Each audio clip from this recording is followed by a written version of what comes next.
paano kagawa na yan.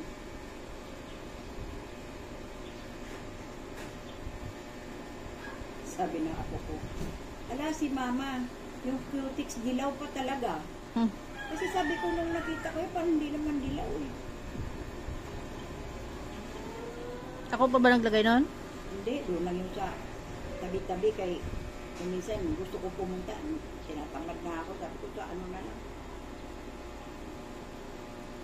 Hindi yan. Kaya nga yung iba mga putol-putol yun, hindi naman yan na ano na ibig. Kaya sabi ko ano, iba pa talaga, balik talaga ako doon. Linis-linis, ano lang yan.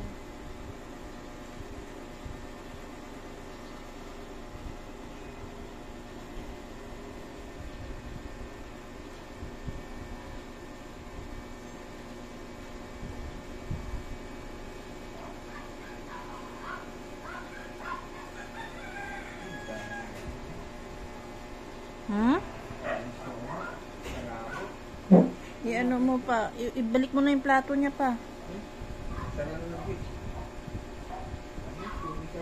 Bakit may ano dyan? May birthday kahapon.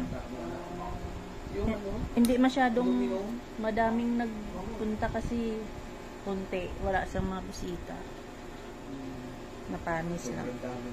Kasi yung kinain ko, hinalo niya kasi kaagad yung ano, sauce. Dapat yun hindi inahalo. Oo, hindi yan hinahalo. Bakit napanis?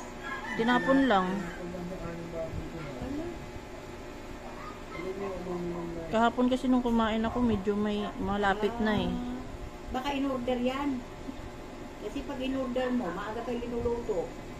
Dapat sa pizza mo na i-deliver. O di, ano talaga. dapat nakahiwalay kasi yung sauce nun. Kami kasi, ang sauce nakahiwalay. Kaya yung ano namin, yung sauce hindi napapanis. Mabilis mapanis pag nakahalo sa ano. Oo. Kahit pansit, dali yung mapanis. Spaghetti siguro yung ano, yung paubos. Kasi dapat isang pasta lang, hindi. Yan may palabok pa. Kumisa naman, yung iba hindi naman mabinta yan lalo sa mga bata. Kahit matanda. Oo. Kahit hindi naman siya nagpati ng bata eh. Parang ganda lang, parang sa side ng babae. Tapos dito, ilang kapit bahay. Ilang tricycle lang nagpunta dahil tatlong tricycle lang taga-amaya. Magana. Yun lang. Nakain ano lang. Tapos alis na. Tapos medyo siya ron, pero ayaw mong palabok.